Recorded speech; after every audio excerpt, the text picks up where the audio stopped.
En esta materia vamos a emplear todos los conocimientos adquiridos desde química general, desde análisis matemático 1 y 2, desde matemática superior aplicada, porque también vamos a resolver ecuaciones diferenciales complejas, termodinámica, físico-química, integración 3, tecnología de energía térmica, que estamos en paralelo con el ingeniero Cochier. Vamos a usar analítica, inorgánica y orgánica, vamos a usar todo. La propuesta sigue siendo hacer un simulador. Esto es, a pesar de que lo van a ver en integración 4 y van a usar HYSYS, Unisim, o podrían usar Aspen, porque lo está con Aspen también, y además que están aprendiendo IRQ también, chicas más chicas también,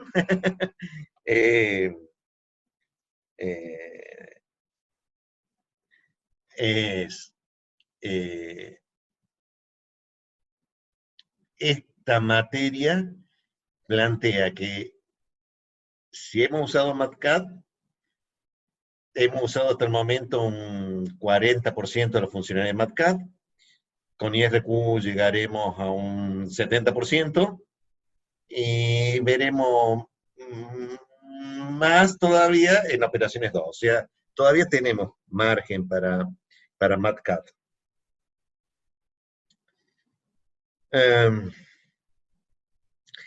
Sí quiero resaltar algunos puntos que estaban en ese párrafo. Y es nuestra diferencia con el Fogler, que recién por lo que me preguntaban en el chat, vuelvo a decir que no es exactamente el libro que vamos a seguir. De hecho, ya con esta versión que ustedes van a ver escrita, van a ver que nos apartamos muchísimo del Fogler. En realidad estamos volviendo a libros de la década del 80, que también hacían planteamientos más parecidos a este, pero sin la posibilidad de usarlo a la computadora como herramienta. Es que queremos dejar de lado un criterio básico que es, no este, el diseño de un reactor es un diseño económico. O sea, innegablemente en todo equipo de la industria química la variable económica está y debe estar presente. Pero particularmente en el reactor, economía no significa el equipo más chico. Es esencialmente el equipo más seguro. El tamaño final del reactor depende de la simulación del proceso químico. El proceso químico me decía qué es lo que entra al reactor, qué es lo que sale, y dependo de la facilidad de separación de los productos de reacción en la operación siguiente al reactor, más el resultado del reciclo, lo que hace, lo que define al reactor. O sea, entonces nuestro objetivo, aunque lo vamos a ver, no encara esta idea del diseño del reactor tratando de minimizar su volumen. Cambiamos ese concepto por tener bien modelado, un modelado razonable del comportamiento del reactor, para que ustedes lo puedan insertar como bloque de ecuaciones dentro de una simulación de proceso. Para colmo, y como si fuera poco y por el mismo precio, los simuladores, a pesar del esfuerzo que hacen para modelar correctamente un reactor, es una de las operaciones unitarias más débiles de cualquier simulador. Está reportado en textos y en papers de hace no más de 2 años, o sea, a pesar de todo el esfuerzo que se hace, lo cual indica de que en realidad, como operación unitaria, como concepto de operación unitaria que vemos en ingeniería química, el reactor es el que más variedad de forma, tamaño, configuración tiene. Por eso es que nosotros procuramos modelarlo matemáticamente para predecir su comportamiento, para predecir si va a funcionar y sobre todo por algo que van a ver en integración 4, que no vaya a explotar. ¿Está bien? porque cuando los reactores explotan, la gente muere. Y van a ver suficientes videos de gente muerta en iteración 4 para entender la importancia de un adecuado modelado del reactor. Por eso es que nosotros encaramos esta materia no buscando la mejor configuración de un reactor solo en sí mismo, sino dentro del contexto del proceso, sin perder de vista la variable económica, pero primero considerando que el diseño del reactor sea seguro. Ese criterio es el que nosotros nos va a guiar a lo largo de toda la materia. Si ustedes veían esta figura, dentro de lo que nosotros queríamos escribir, nosotros queríamos decir simplemente que ahí tenemos dos reactores del mismo volumen, ambos cilíndricos, y con un comportamiento absolutamente distinto. O sea, uno es un reactor de operación, ambos continuos, pero uno de operación tubular, un reactor flujo-pistón, y el otro, por la relación diámetro-altura, tiene una configuración de un reactor mezcla completa, un CSTR, y el modelado, el comportamiento y los productos de reacción son totalmente distintos. O sea que nosotros necesitamos una cierta clasificación que la planteamos allí, cuya descripción va a ser motivo de todo el libro. No hay una sola clasificación de reactores, vemos esta, la explico rápidamente, y vamos a ver todas las demás, pero en realidad el objeto es uno, el objeto es un reactor, y estas son distintas formas de verlo que nos van a orientar a cuál es el modelo matemático para este reactor, pero no entendamos que sea una clasificación definitiva. La primera, la gruesa clasificación de los reactores es si obedecen a una modalidad de operación tubular o un modelo de tanque agitado. Las operaciones tubulares, que responden a un balance masa diferencial, son el reactor de flujo pistón, Plug Flat Reactor, PFR, o un reactor de lecho empacado, PBR. O los modelos de tanque agitado, de los cuales las tres grandes variedades son o un reactor mezcla completa en estado estacionario, o un reactor por lotes batch, o un reactor semi-batch. Toda la materia está organizado con este esquema fundamental. Esto es, nosotros vamos a ver ahora el diseño de los reactores tubulares, lo vamos a llegar hasta diseñar hasta el final reactores tubulares. Después de haber hecho el diseño, vamos a encarar los diseños de los reactores tanque agitado. Esto es, el Fogler distinguía básicamente entre reactores isotérmicos y no isotérmicos. No es esa la clasificación que vamos a seguir nosotros.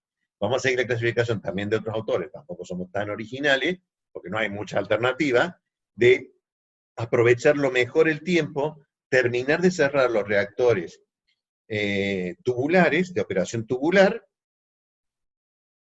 isotérmicos y no isotérmicos, y a continuación ver los reactores de tanque agitado y terminar de cerrar al final de la materia con temas que son comunes a cualquiera de los dos. Desde el punto de vista de si son continuos o no, esta es la segunda clasificación. Son reactores continuos el flujo pistón, el lecho empacado y el CSTR. Quiere decir que llegan al estado estacionario, llegan a una condición de operación en donde las variables se mantienen en el tiempo, no dependen del tiempo, y los reactores por lotes que se cargan, reaccionan y se descargan, o los reactores que tienen una alimentación continua o tienen una salida continua, pero tienen una operación en estado no estacionario, los reactores semi-batch. También podemos ver, y los vamos a ver, que desde el punto de vista de control hay dos tipos de controles automáticos, que los vamos a ver, aunque hay una materia específica al respecto, que es control automático de procesos. Para un reactor creemos que con poco esfuerzo adicional vemos el aspecto particular de control de reactores y su modelado desde el punto de vista de control. Mientras que al lazo abierto, que significaría que no están controlados, son básicamente en esta estructura, pero también tenemos secuencias, que es lo más divertido de los ejercicios de examen final. ¿Qué pasa si nosotros mezclamos todo esto? ¿Qué pasa si hacemos un semi-batch con un CCTR, o un CCTR con un batch? O sea, y ponemos todas las ecuaciones juntas, de forma tal que el cálculo nos lleve 5 o 10 minutos, lo cual es muy rápido comparado con los cálculos que vamos a ver en operaciones 2. También podemos clasificarlos de acuerdo a la fase, pero nosotros no vamos a seguir ese análisis de clasificación en el punto de vista del desarrollo. El desarrollo de la materia se basa en la primera clasificación, razón por la cual vamos a ver reactores homogéneos o heterogéneos en cada uno de los bloques, PFR o CSTR.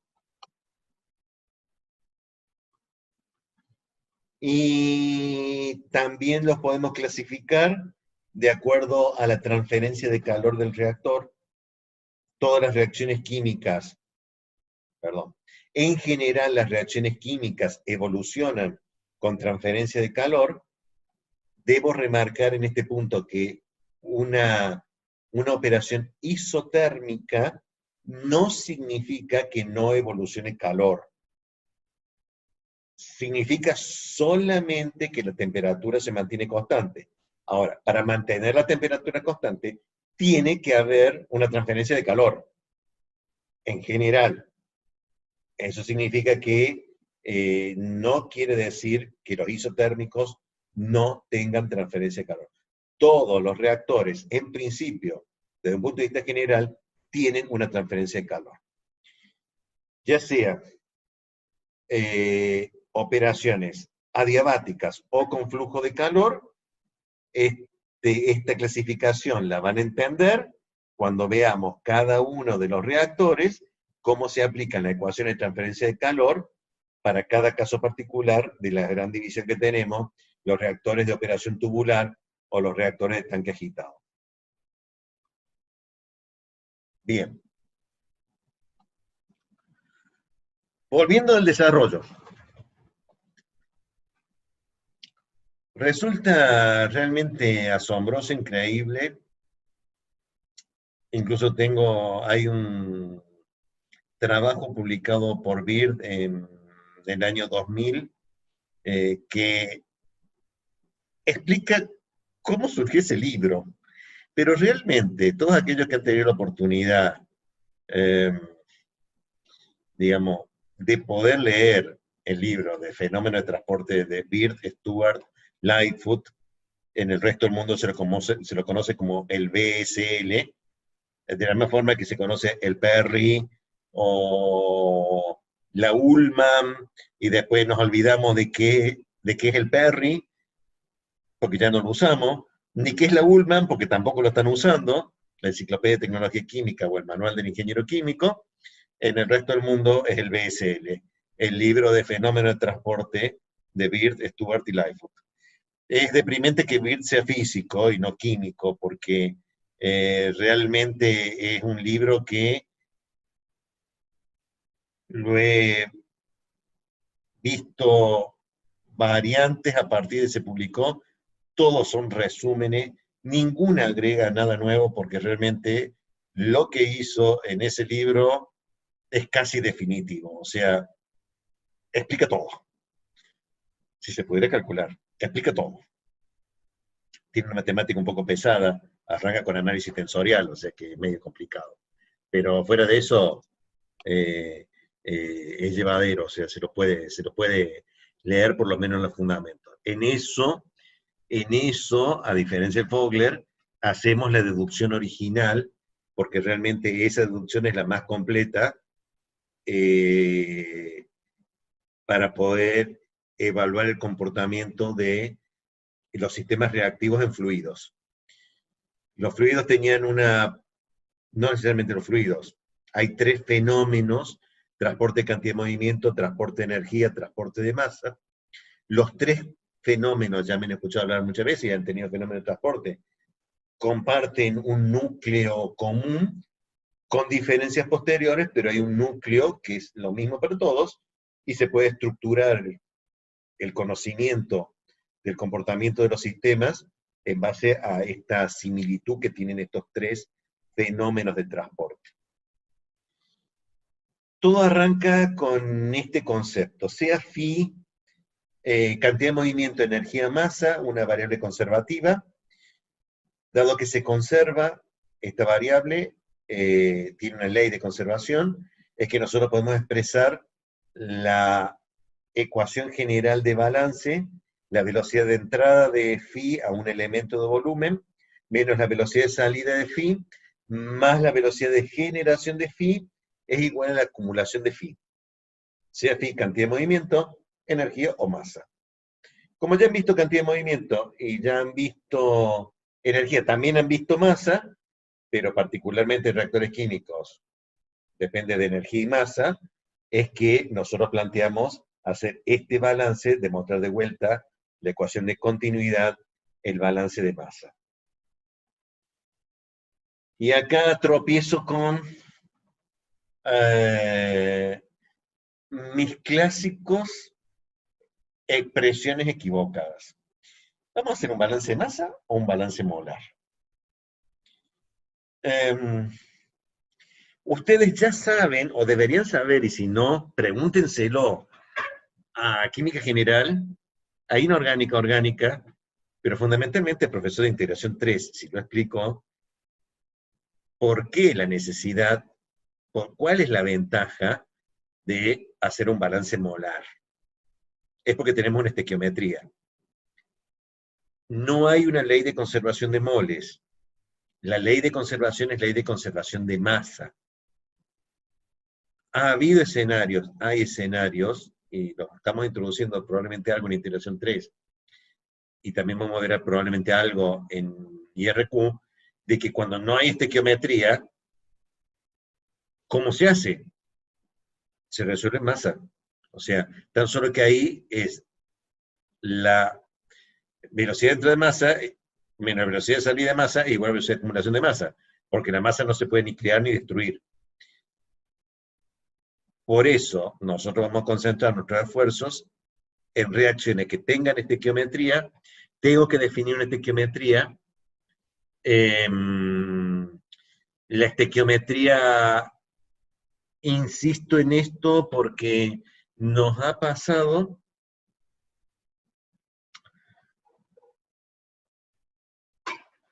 La estequiometría es como el aire para un estudiante de ingeniería química. Uno deja de pensar en que respira, pero no puede dejar de respirar. Esto significa que yo tengo que constantemente confirmar que los coeficientes estequiométricos indiquen una reacción balanceada. No es responsabilidad de la cátedra, no es responsabilidad nuestra como profesores darles algo balanceado. Es responsabilidad de ustedes. O sea, que ustedes verifiquen constantemente, porque nosotros, por error, por omisión o a propósito, o sea, con dolo, vamos o podemos cambiar los coeficientes estequiométricos. Ustedes tienen la responsabilidad de tenerlo balanceado.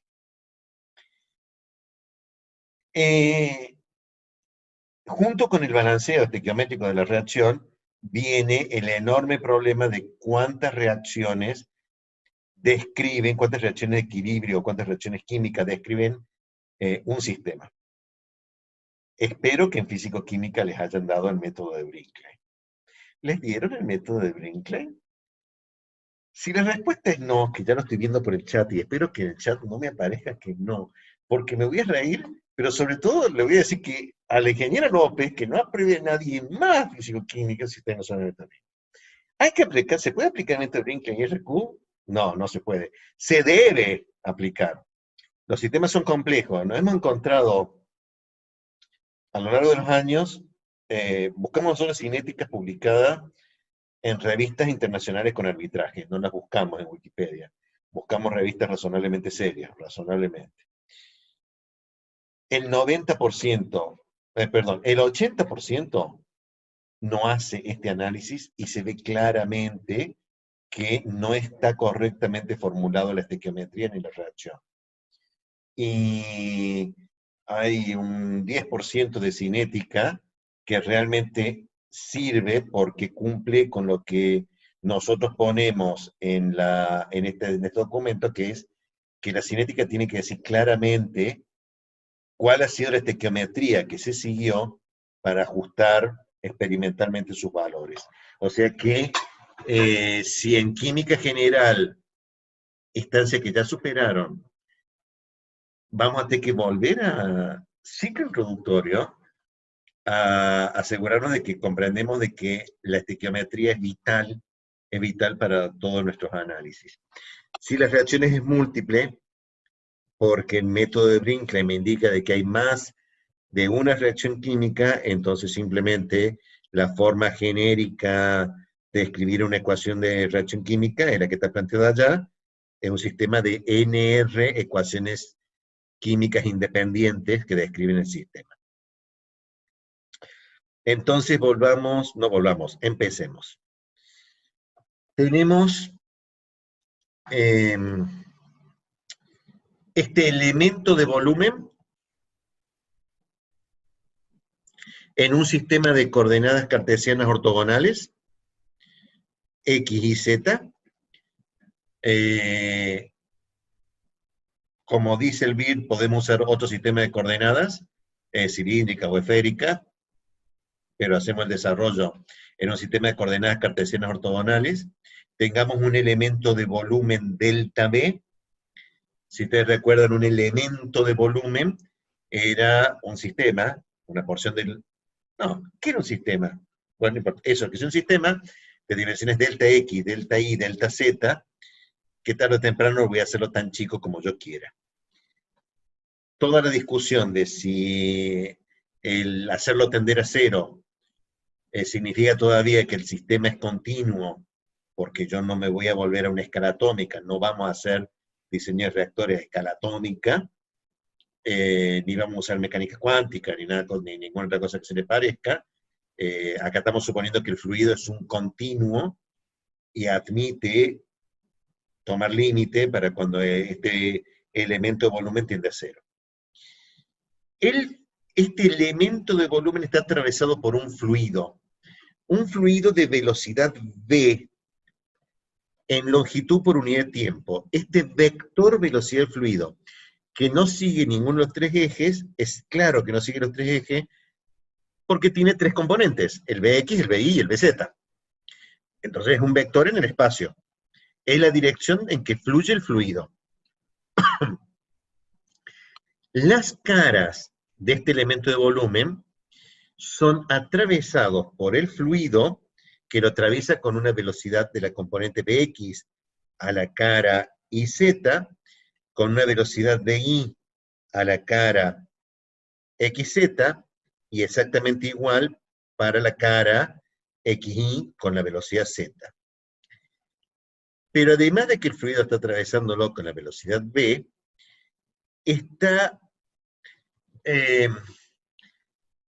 cada cara tiene asociado un vector densidad de flujo molar. La densidad de flujo molar N, con respecto a un sistema de coordenadas fijas en el espacio, es moles del componente por unidad de área por unidad de tiempo. Observen la diferencia con la velocidad media V. La velocidad media V del fluido, que tiene tres componentes, no está asociado a ningún componente. En cambio, el vector densidad de flujo molar N, que también tiene tres componentes, porque es un vector densidad de flujo, está asociado a cada uno de los NC componentes. O sea que no es un solo N el que está atravesando las 6 caras, 2, 4, las 6 caras de este cubo, sino que es cada una de las caras de este elemento de volumen está atravesado por una densidad de flujo molar del componente I. Siendo así, el cálculo es fácil, lo han hecho 20 millones de veces, por eso es que lo voy a pasar muy rápido. El balance de conservación de moles decía la velocidad de entrada de moles a este elemento de volumen, menos la velocidad de salida, más la velocidad de generación de moles, es igual a la velocidad es igual a la acumulación de moles. Entran moles del componente I a este elemento de volumen. Esta diferencia, la densidad de flujo molar multiplicado por el área delta X, delta Z, el área de la cara, porque era una densidad de flujo molar, moles por unidad de área por unidad de tiempo, pero eran por unidad de tiempo. Así que tengo que multiplicarlo en el tiempo delta T de este balance. Exactamente igual en la dirección Y, exactamente igual en la dirección Z, más la velocidad de generación de moles por unidad de volumen, que lo estoy llamando RI, generación de moles por unidad de volumen por unidad de tiempo. Como es generación de moles por unidad de volumen por unidad de tiempo, tengo que multiplicarlo por el volumen, por el tiempo, es igual a la diferencia de concentraciones del componente I en ese elemento de volumen en el tiempo T más delta T y en el tiempo T. Multiplicado porque es concentración, es moles por unidad de volumen, tengo que multiplicarlo por el volumen del elemento delta B. Todo lo que ustedes siguen acá es muy clásico, divido por delta X, delta Y, delta Z, delta T, hago los cocientes, tomo límite para cuando cada uno de estos incrementos tiende a 0 y llego a la hermosa ecuación de continuidad. La derivada parcial del número, la densidad de flujo molar del componente Y, la dirección X con respecto a X, menos lo mismo con Y, con Z, más R sub I es igual a la derivada de la concentración en función del tiempo. La ecuación de continuidad. Esta ecuación contiene un término. Se lo llama RI, velocidad de reacción. Debo haber advertido en otra materia, debo haber advertido en otra materia que cualquier otra definición de velocidad de reacción que no sea la que está planteado en ese balance, porque surge naturalmente como el término de generación de moles de ese balance, no admito otra definición de velocidad de reacción. Es la cantidad de moles generados o consumidos por unidad de volumen por unidad de tiempo.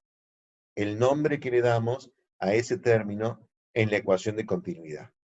No admito ninguna otra definición que ande dando físico-química o lo que fuera. Lo dije. Boché un chico por eso. O sea, lo dije.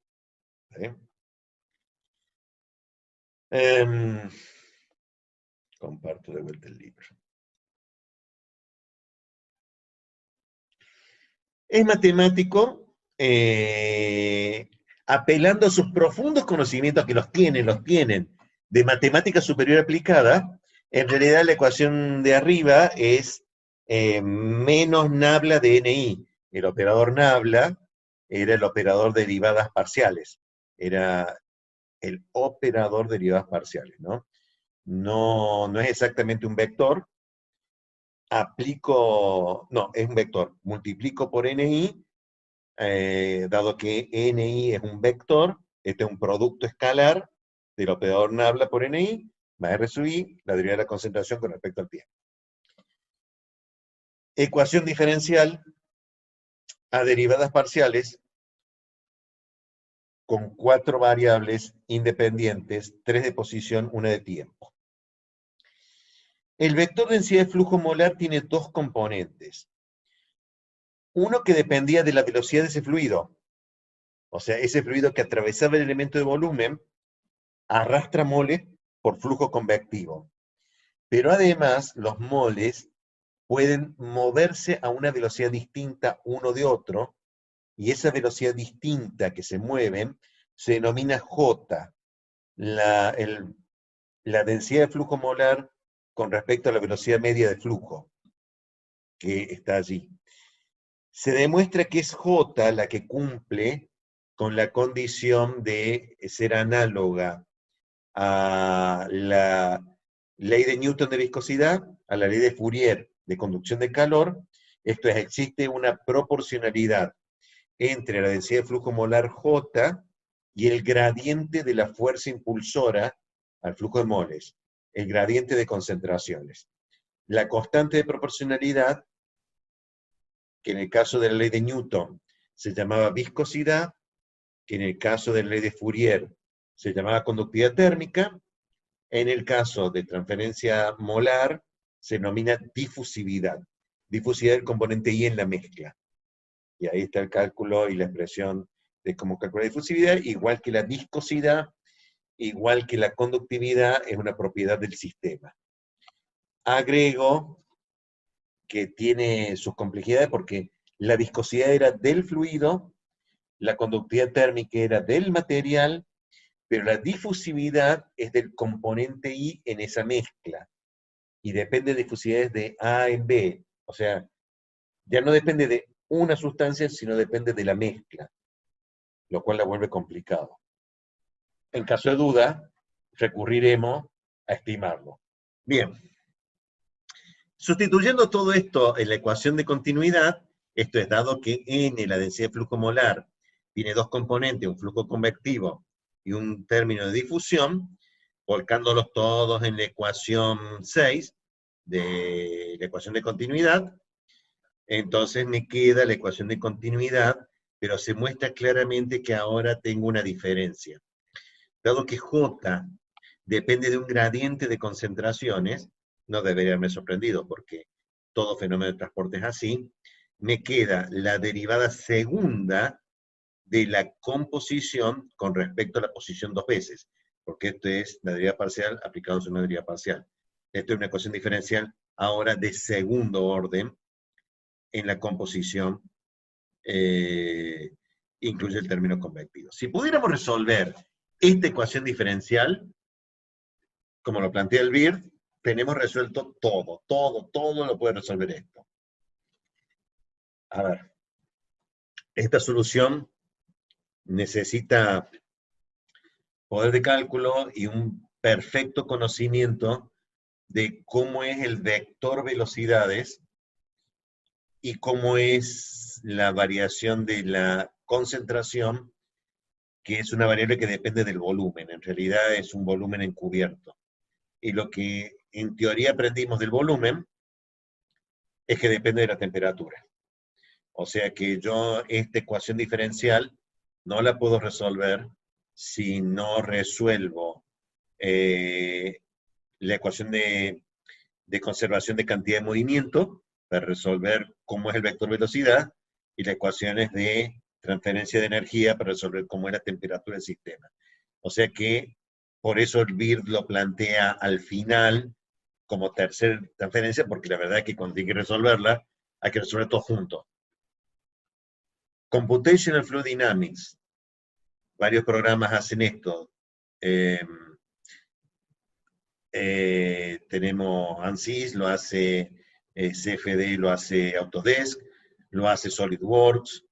Nosotros usamos otro producto, usamos otro producto para hacer CFD, pero es lo que plantea el mismo BIRD. Si el régimen es laminar, se puede resolver. Si el régimen es turbulento, y hay que resolverlo como régimen turbulento, en cuyo caso tenemos que alterar esta ecuación para dar una respuesta en régimen turbulento. Así que lo primero que vamos a hacer para resolverlo en IRQ es una ecuación diferencial, las derivadas parciales, con tres variables espaciales y una temporal, por lo menos vamos a reducir las espaciales. Esto es, dejo para fenómeno de transporte, qué pasa con difusión en varios ejes, pero nosotros en IRQ vamos a hacer un planteamiento de que el flujo se mueve en una sola dirección.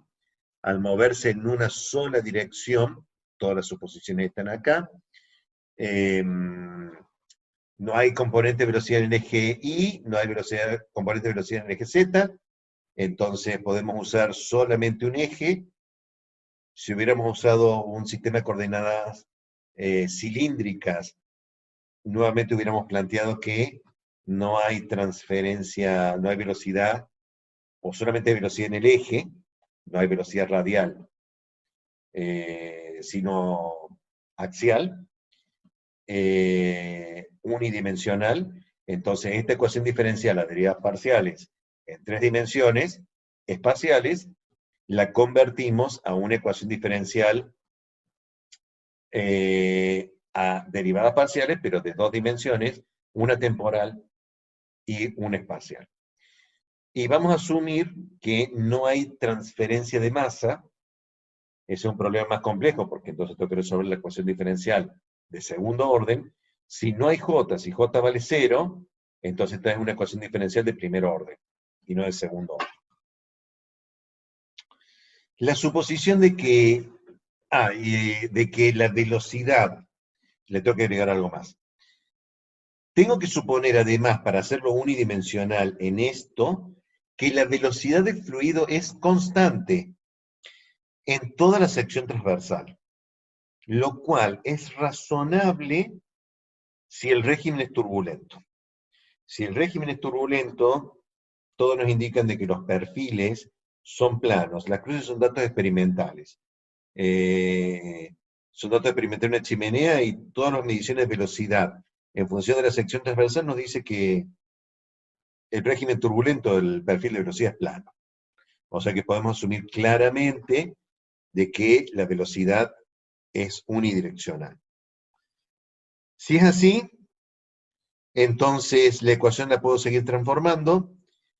El producto concentración por velocidad, que es la densidad de flujo molar, es igual a nuestra vieja conocida flujo molar del componente I dividido la sección transversal, con lo cual la ecuación de continuidad en estado estacionario, o sea, si la derivada con respecto al tiempo es 0, se traduce en esta ecuación.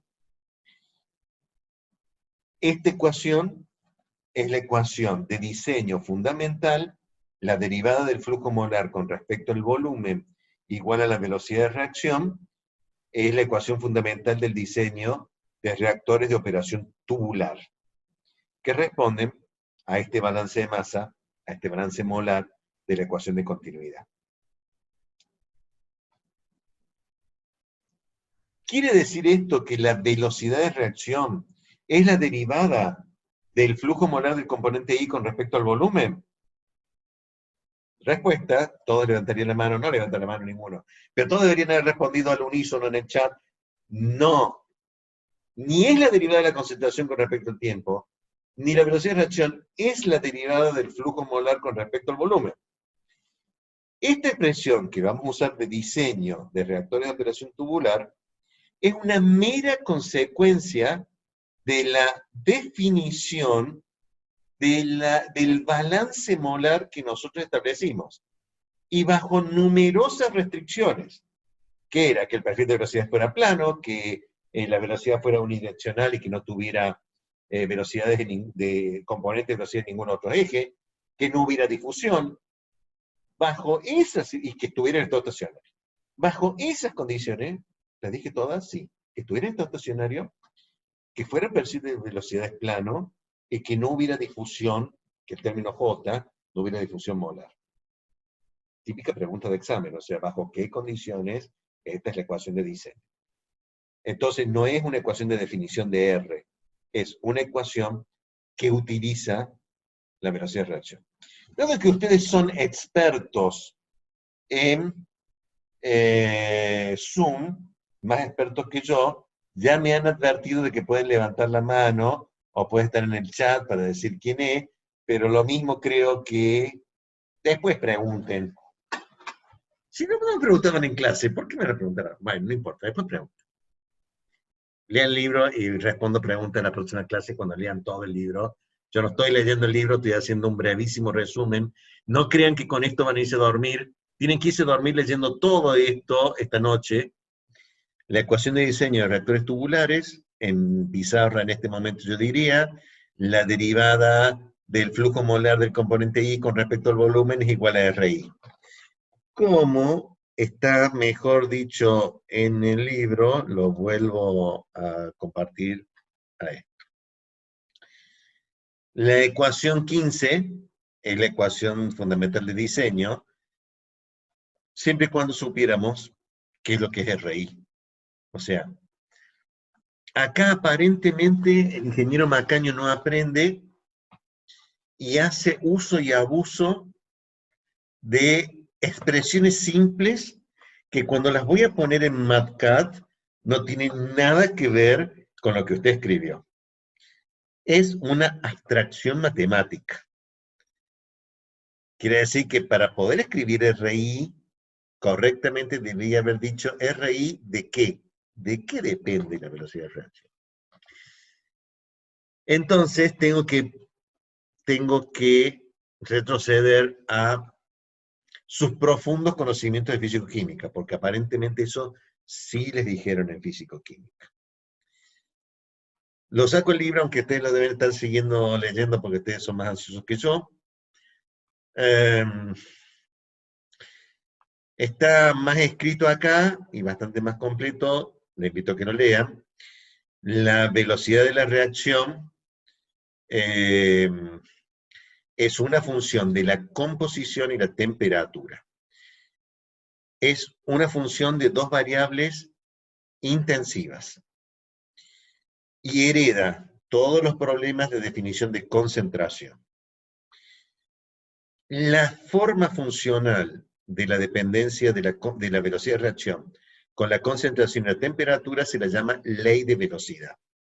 La ley de velocidad es experimental. No,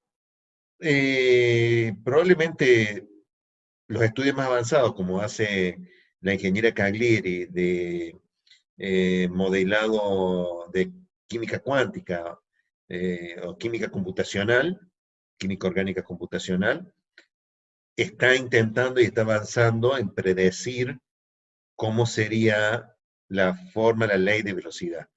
Pero todavía, y por varios años más en mi expectativa, va a seguir siendo un resultado experimental.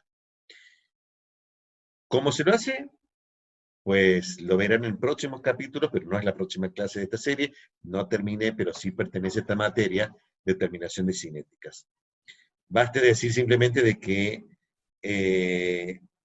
tengo que plantear un modelo de ecuación, y los modelos de ecuación de esta relación funcional, los primeros y más simples, obedecen este principio de reacción elemental. Esto es, primero, que yo puedo expresar la velocidad de reacción en el producto de dos funciones. Una función que depende de la concentración y una función que depende de la temperatura, que es una función de la temperatura y una función de la concentración. La dependencia de la temperatura normalmente, pero no siempre, y hay estudios teóricos que indican que no necesariamente es así, sigue una ley que llamamos de Arrhenius, que es una dependencia exponencial de la recíproca de la temperatura, o sea que tiene esa forma funcional. Hay otras variantes de forma funcional, no necesariamente tiene que ser esta, es un resultado experimental, pero en general, más de un 60% de reacciones obedecen a esta forma funcional. No es el 90%, pero sí más de la mitad, por lo cual, en caso de duda, se usa esta dependencia de la temperatura de la velocidad de reacción. Es la energía de activación. La energía de activación, el menos es de fórmula, a menos que se diga lo contrario, E es positiva. Hay reacciones en donde E es negativa, tal como está escrita, lo cual significa que en algunos casos, por favor, solamente en algunos casos, cuando esto se cumple experimentalmente, decimos de que la reacción es elemental, yo puedo plantear como un producto de dos funciones, desacoplar la dependencia de la temperatura de la concentración y plantear que la dependencia de temperatura sigue una ley de Arrhenius, y en ese momento creo que me quedé, porque les dije que el menos es de fórmula, la energía de activación es positiva. Demuestren ustedes fácilmente que cuando aumenta la temperatura, aumenta esta constante de velocidad, la dependencia de la temperatura de velocidad de reacción. Al aumentar T, aumenta la velocidad de reacción. Pero no siempre. Hay reacciones que tienen una energía de activación negativa, que con el signo menos de fórmula se hace más, lo cual significa que al aumentar la velocidad, disminuye, al aumentar la temperatura, disminuye la velocidad de reacción. Existen. Un 2% de todas las reacciones, o sea, son raras, pero existen. O sea que no es teórico, no es demostrable que la energía de activación sea positiva, tal como está escrita, con un menos de fórmula. A veces se usa en las expresiones, también lo pueden demostrar ustedes fácilmente, que les damos la constante de velocidad a una temperatura de referencia. Si esto es así, se puede demostrar fácilmente que la expresión de la ley de la constante de velocidad de la reacción, K de T, es igual a esa expresión K a la temperatura de referencia por esa exponencial, que sigue siendo negativa en E, porque no se ve que la dependencia es con respecto a la temperatura T y no con respecto a la temperatura T0. Y van a ver en el práctico que hay otras variantes, dar las velocidades de reacción a varias temperaturas y despejar el factor preexponencial y la energía de activación. Para la dependencia de la concentración, nuevamente hay modelos simplificados, pero esos modelos simplificados parten primero de reacciones reversibles e irreversibles. Tema ya discutido ampliamente, así que no voy a reiterar el tema. ¿Cuándo lo discutí? Sí lo discutí, pero tampoco me prestaron ni 5 de atención. Todas las reacciones son reversibles. Todas tienen una K de equilibrio. Y no voy a preguntar a qué es igual a K de equilibrio termodinámica, ¿no? Porque si no la llegan a saber, los va a matar el ingeniero López, yo no. Pero, ¿ustedes saben que este lo va a matar? Yo no.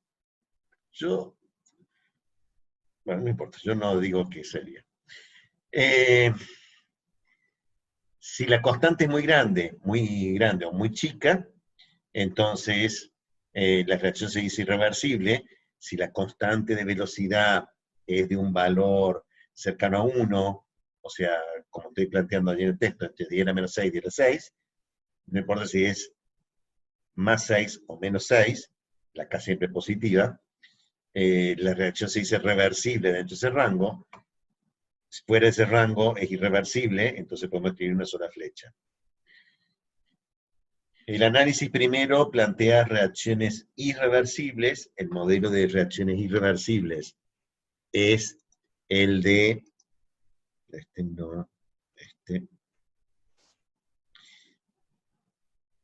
es el que la forma funcional de la dependencia de la concentración es que depende de las concentraciones de los reactivos elevados a su coeficiente estequiométrico.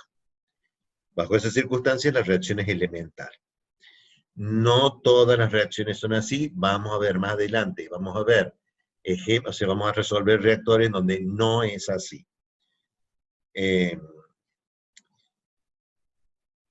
Sí, y después sigan todo el análisis.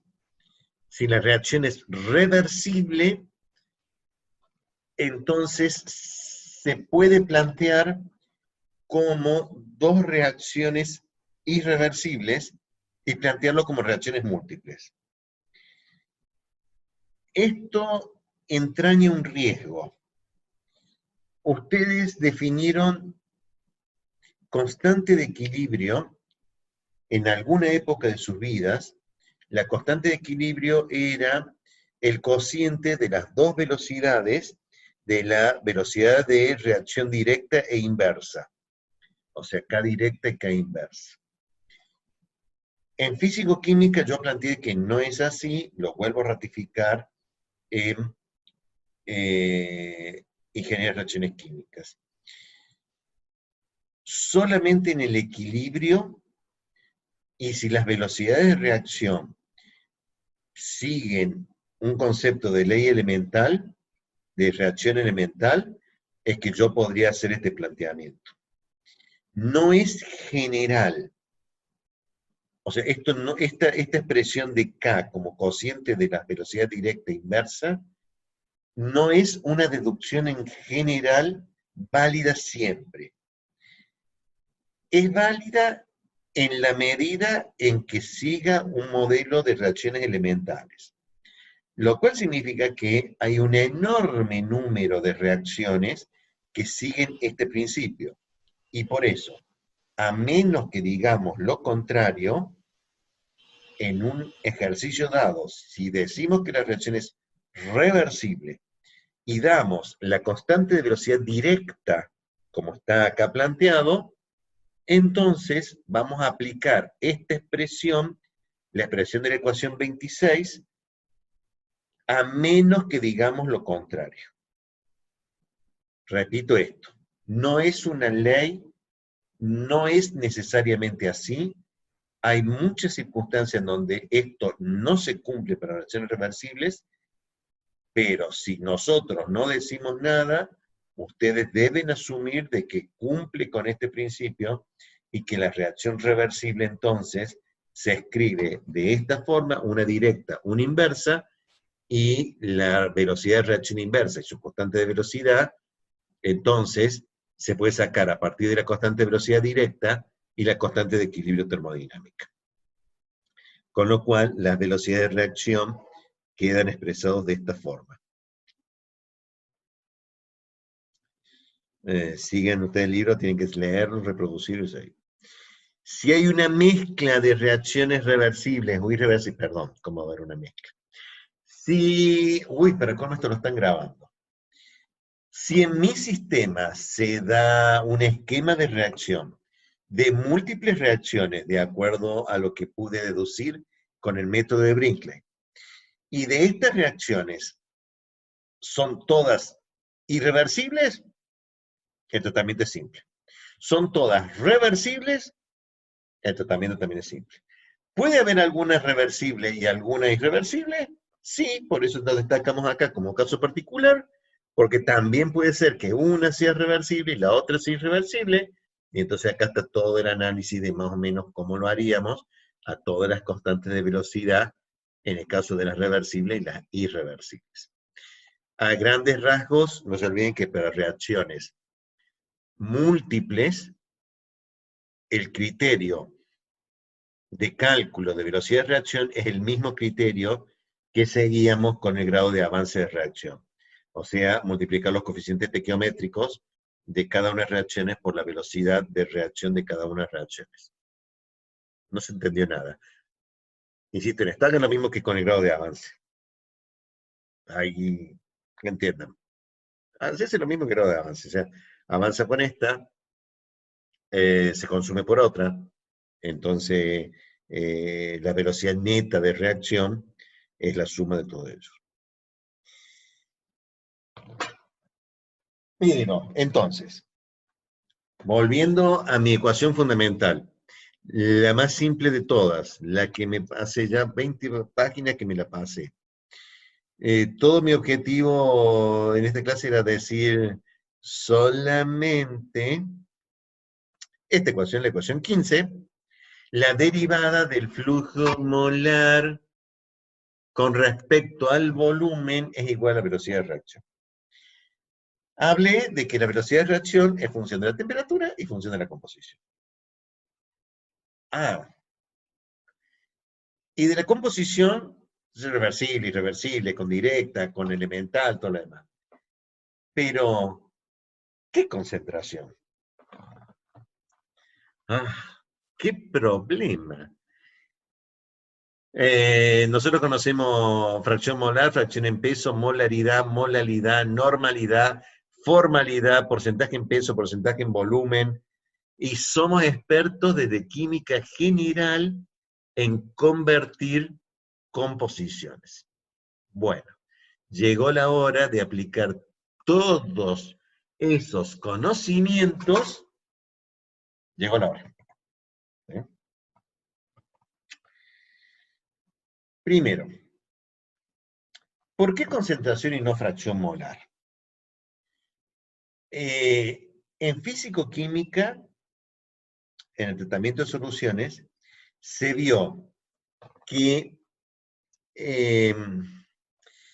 había unidades de concentración que dependían del volumen y había unidades de concentración que no dependen del volumen. Las que dependen del volumen tienen la mala costumbre de depender de la temperatura y la presión. En realidad, conceptualmente, la ecuación, el desarrollo de la ecuación de continuidad, el balance microscópico molar que estaba arriba, que terminaba en la derivada de la concentración con respecto al tiempo, en realidad lo que hace referencia es que depende del volumen de ese elemento de volumen. Por eso tiene que usar necesariamente la derivada de la concentración con respecto al tiempo. Por eso es, en realidad, una unidad de volumen molar, una unidad de volumen molar parcial en vez de unidad de concentración. Para físico-química es volumen molar parcial. Lo que pasa es que si yo lo introduzco como volumen molar parcial en la ecuación anterior, en la primera de todas, la ecuación de continuidad, queda, como ustedes se lo esperaban, la relación entre la concentración y el volumen molar es que una es la recíproca de la otra. Entonces me hubiera quedado la derivada de 1 sobre b con respecto al tiempo, lo cual complica todo el panorama matemático. Entonces el BIRD sabiamente planteó la derivada de la concentración molar, ninguna otra en función del tiempo. Razón por la cual la variable básica era concentración molar y es la variable preferida para expresar la velocidad de reacción porque así viene la deducción. O sea, en realidad es una ecuación que no es que sea otra variable, vincula presión, volumen, temperatura y composición. Nuestro viejo análisis de físico-química sigue siendo válido. Esto es, las variables termodinámicas están dependiendo de dos variables independientes más la composición. Las dos variables independientes son P y T, y una composición que sea independiente del volumen. Porque el volumen tiene una relación con la presión y la temperatura. La relación que existe entre el volumen, la presión y la temperatura tenía un nombre. Se llamaba ecuación de estado. Oh, ingeniero, ¿también vamos a tener que explicar ecuación de estado acá? Sí, también vamos a tener. Sirve para todo. Es mágica, es maravillosa. Es una ecuación de estado. La ley cero de la termodinámica. Mi fe en las leyes de termodinámica sigue siendo inconmovible. Y en el coronavirus también, ¿no? Pero, bien, la concentración. La expresión básica fundamental es que la concentración molar, mol es el componente I por unidad de volumen, es igual a la fracción molar. ¿Por qué lo habré llamado Z? Esto también es algo muy conocido de ustedes. No sé si es líquido o no sé si es gaseoso. Le damos Z. Es la recíproca del... Es la concentración total, es moles totales por unidad de volumen. La recíproca del volumen molar de mezcla. Y lo adelanto. ¿De dónde sale el volumen molar de mezcla? era igual al volumen molar del componente puro más el volumen molar de la mezcla en exceso. ¿Cómo? ¿Tengo que usar propiedades en exceso? Si recordase lo que es propiedades en exceso, sí. No, sí, no importa. El volumen molar es una función de la composición, la temperatura y la presión, de acuerdo a todo lo que ustedes han visto, una ecuación de estado con una regla de mezcla de Van der Waals o una regla de mezcla de G en exceso, cualquiera me da el volumen molar.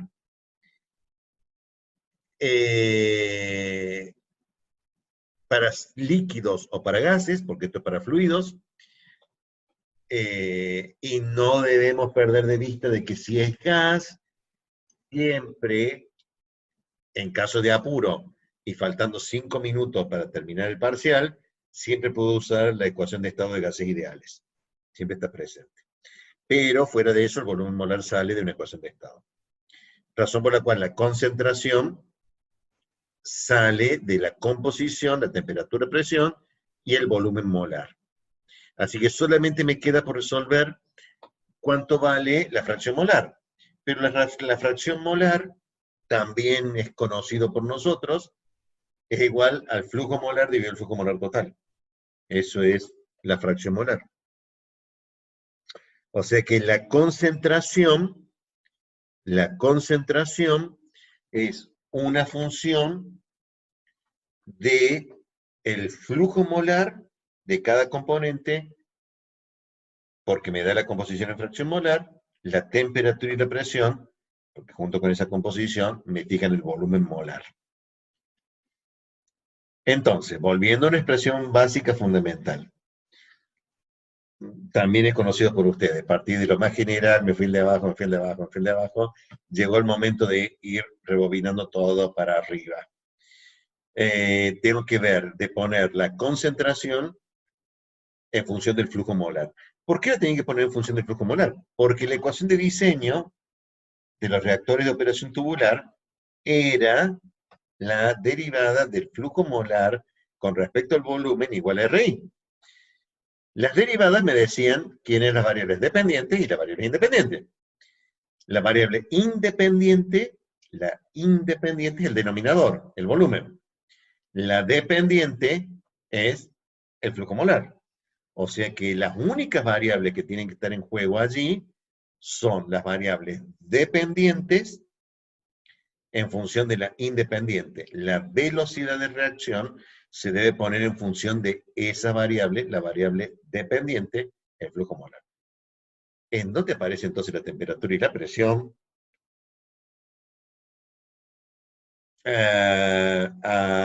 Si no está en esa ecuación de diseño. Y ustedes ya se lo imaginan. Capaz que no sea la única ecuación que ande dando vuelta. Ojalá no haya dando vuelta una de la temperatura y que no esté dando vuelta una de la presión. Porque si tenemos que poner, vamos a tener que poner las tres. Sí, vamos a tener que poner las tres. Vamos de a poco.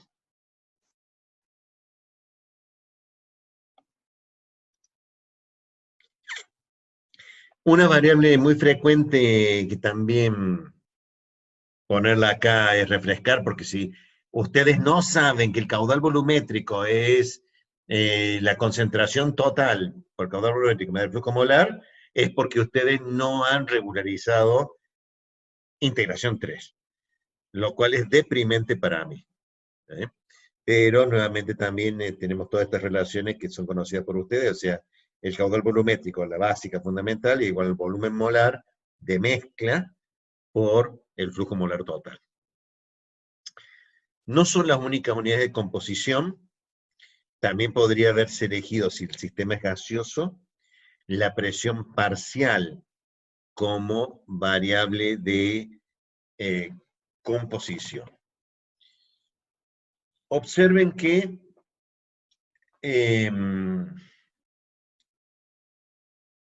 no es la actividad, no es la fugacidad. En alguna época de nuestras vidas, debo haberle dicho, debo haber preguntado, y nunca me hicieron caso, ¿qué es la fugacidad? Si ustedes estudiaban de los libros, le decían que era la presión verdadera. Y me cuesta horrores desterrar ese pésimo concepto. La fugacidad no es una presión. La presión es la presión del sistema, es medible. El sistema tiene esta presión. No hay ni una real, ni una ideal, ni nada. Es la temperatura y la presión del sistema. Ahora, que para calcular la energía libre molar parcial de un componente, yo con esos datos de temperatura y presión tengo que calcular una nueva función termodinámica llamado fugacidad o actividad para calcular la energía libre molar parcial, para calcular el potencial químico, eso es otro problema. La actividad y la fugacidad no son composiciones o presiones reales. Esto significa que la dependencia de la composición de la velocidad de reacción no se vuelve más exacta si en vez de usar la composición molar, uso la actividad. Depende de qué. Depende de lo que tengo que volver a hacer. ¿De dónde salía la ley de velocidad? La ley de velocidad no me la debo creer con todo el desarrollo. Ese desarrollo me da cuenta de las leyes de velocidad de reacciones normales, más de la mitad, pero normales. Hay un conjunto de reacciones que no obedecen esa ley. Esto significa que tenía una base experimental. Eso significa que si yo ajusto la ley de velocidad con la concentración molar, las no idealidades de la mezcla quedan introducidas dentro del ajuste experimental. Y si yo ajusto la ley de velocidad con las actividades de los componentes en la mezcla, entonces la no idealidad de la solución está inserta dentro de la actividad o de la fugacidad. O sea que debo observar cómo se hizo la experiencia que dio la ley de velocidad para ver si se ajusta con la concentración o hicieron algo basado en fugacidad-actividad. Pero en esta ocasión, esto no es físico-química, no mejoro la exactitud de mi cálculo sustituyendo la presión parcial por la fugacidad o la composición molar por la actividad, creyendo que con eso logro una mayor precisión, porque no es así. La velocidad de reacción tiene una base experimental. La bondad del resultado depende de la bondad de la experiencia que se llevó a cabo para encontrar esa ley. Dicho esto, entonces, ¿para qué beneficio química? Bueno, no, esa respuesta no la voy a dar ahora porque está IRQ. Físico-química, ¿para qué la vieron? Eso, ¿para qué la vieron la físico-química? Bueno, no importa. Sigo. El reactor. El reactor de operación tubular, porque hasta el momento yo planteé el balance de un elemento de volumen. Ahora veamos el equipo. Su nombre proviene de este dibujo. Es un tubo embridado. O sea, simplemente la brida está porque hay algo mal con este tubo, ¿no? Y está con la brida. Los tubos, aunque se puede demostrar fácilmente, hasta el Fogg lo tiene, de que el diámetro no tiene por qué ser constante, la verdad es que si yo tengo un reactor que construir, lo voy a hacer con un caño y el caño que tengo tiene un diámetro. O sea, es bonito decir que tiene un diámetro variable, pero la verdad es que los reactores industriales son todos de diámetro constante. Un diámetro y un largo. Lo cual significa que la ecuación 40, que encubre el viejo truco. Si yo pregunto, ¿cuántas ecuaciones describen este reactor de operación tubular? Si la respuesta es 1, vuelva al bochazo de físico-química, porque esa pregunta la he hecho tantas veces. La ha hecho tantas veces la ingeniera López, cada vez que hablamos de mezcla, que cuando aparece esa porquería de llave, quiere decir que es un sistema. y tiene tantas ecuaciones como componentes tenga el sistema reactivo. O sea que es un sistema, o sea, es una expresión muy simple, pero de un sistema de ecuaciones diferenciales ordinarias. Esto es, no hay reacción de sustancias puras.